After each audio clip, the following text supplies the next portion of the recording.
여러분, 엉덩방아를 찧어본 적이 있나요? 저는 그 40대쯤에 눈이 온 날 내리막길을 내려가다가 엉덩방아를 찧어본 적이 있습니다. 다행히 참 두꺼운 잠바를 입고 있었기 때문에 별로 아프지는 않았습니다. 그런데요, 시간이 지나면서 서서히 아프기 시작하더라고요. 그래서 혹시 꼬리뼈가 골절되었나 싶어서 병원에 가서 검사를 했더니 다행히 골절은 되지 않았더라고요. 그런데 미골이 자꾸 통증이 오는 거예요. 그 통증이 참 2달, 석 달 이상 갔었습니다. 제가 잘 아는 70대 참 할머니께서 눈길에 내려가다가 참 엉덩방아를 찧어가지고 미골에 미세한 골절이 갔었습니다. 참 수술할 정도는 아니었는데요. 그로 인해 가지고 그 통증이 물리치료를 계속 받고 있었습니다만은 3년, 4년이 넘도록 잘 낫지 않고 고생하시면서 병원을 다니는 것을 보았습니다. 여러분, 나이가 많아지면은요, 골밀도가 감소하게 됩니다. 특히 여성들은 폐경기 이후에는요, 골밀도가 빠르게 감소해 가지고요, 기침이나 이 재채기만 세게 해도요, 척추나 고관절 이런 데 골절이 생길 수 있다고 하더라고요. 문제는요, 나이가 많아질수록 이 근육량도 감소되니까 60이 넘는 여성분들은 낙상을 매우 조심해야 한다고 하더라고요. 한학자 총재님은 아시는 것처럼 14명의 자녀를 낳으셨고 지금 80 중반의 고령이십니다. 그리고 한학자 총재님은 2008년 7월 19일 헬기 사고로 인해서 큰 수술을 받기도 하셨습니다. 사실 그때 헬기가 추락하게 되었었는데요.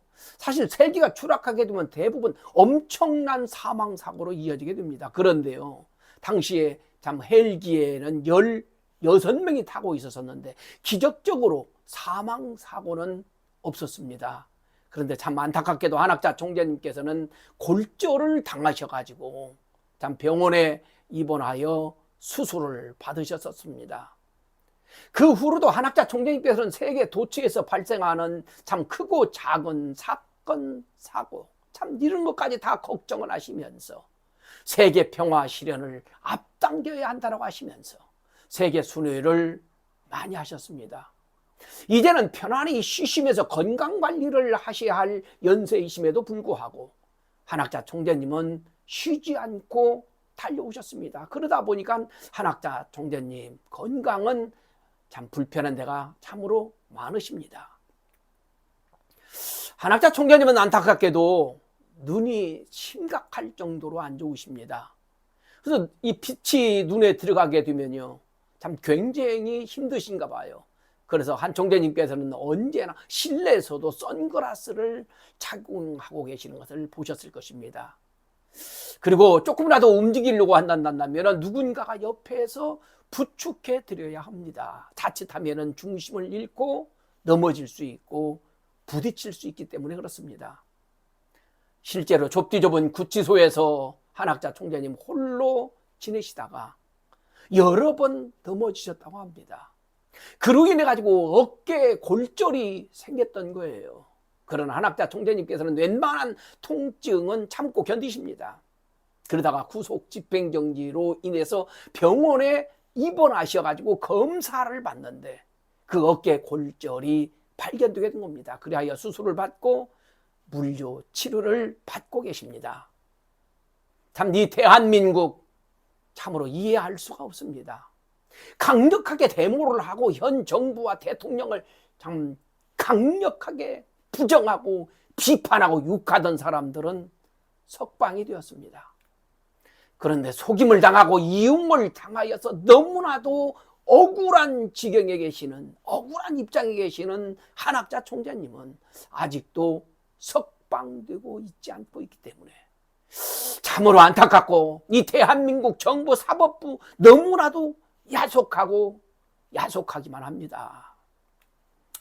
일본에 거주하는 후배로부터 얼마 전에 전화가 걸려왔었습니다. 한국 통일교회 상황 때문에 일본 통일교회가 해산까지 갔다는 거예요. 강력하게 데모하고 항의하는 사람이나 단체는 석방시켜주는 이 대한민국 정부, 대한민국 사법부, 정말로 너무나도 안타깝다고 하면서 우리들도 우리 통일교에서도 강력하게 데모하고 시위하고 항의해야 하지 않느냐라고 하면서 너무나도 안타까운 마음을 가지고 호소하듯이 말하더라고요. 그러나 우리는 데모를 할 수 없다라고 설명을 하였습니다. 우리는 참사랑을, 참가정을, 참평화를 배우고 실천해 왔기 때문에 아무리 억울하고 분해도 데모는 할 수 없다라고 말하였습니다. 사실 과거의 통일교인들도 너무나도 억울하고 분통해 가지고 참 폭력으로 대항한 적이 있었습니다. 정말 세상을 떠들썩하게 했던 사건, 1979년 9월 23일, 24일이죠. 남대문교회 참 통일교회 교인들이 들어가가지고 난동 사건을 일으켰었습니다. 당시 남대문교회에서는요, 기독교회 목회자들과 신학자들을 초청을 해가지고 통일교 비판 강연을 하고 있었습니다. 거기에는 당시에 통일교를 가장 강력하게 비판하고 다녔던 신사훈 박사도 끼어 있었습니다. 한창 강연회가 진행되던 중에 참 이 신사훈 씨가 통일교회를 그야말로 터무니없이 비판하고 있었습니다. 그때 함께 참석하고 있었던 통일교인들이 들고 일어나가지고 강단을 점령하고 마이크를 뺏어버리고 강연회를 끝장내버렸습니다. 이에 경찰들이 들어와서 폭력에 가담한 통일교인 한 30여 명을 연행해 갔습니다. 그러나 대부분 다 초심이잖아요. 그래서 바로 풀려났고 뭐 집행유예도 받은 사람도 있지만은 직접적으로 가담했던 사람 한두 명은 실형을 선고받기도 했었습니다. 이 사건으로 인해 가지고 신사훈 씨는 통일교에 대하여 사과문을 발표를 했었습니다. 강연 중에 통일교를 너무나도 지나치게 비판해 가지고 폭력 사건이 일어난 것에 대하여서 그것을 인정하면서 사과문을 발표한 것입니다. 문제는 강연회가 중단되고 참 사과문을 받아냈지만은 그래서 통쾌할 수 있었을 것입니다. 그런데 이 사건에 대하여 보고를 받은 문선명 한학자 총재님께서는 엄청나게 화를 내시면서 꾸짖으셨다고 합니다.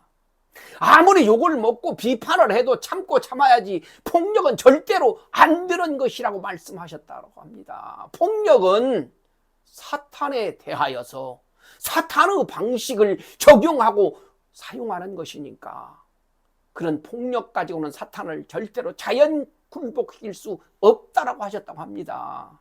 고로 이 남대문교회 사건으로 말미암아서 섭리가 30년, 40년 이상 후퇴해버렸다, 연장되어버렸다라고 말씀하셨다고 합니다. 사실 통일교인들의 남대문교회 난동 사건으로 말미암아서 기독교계 19개 교단이 자기들끼리 모여가지고 성명서를 발표를 했습니다.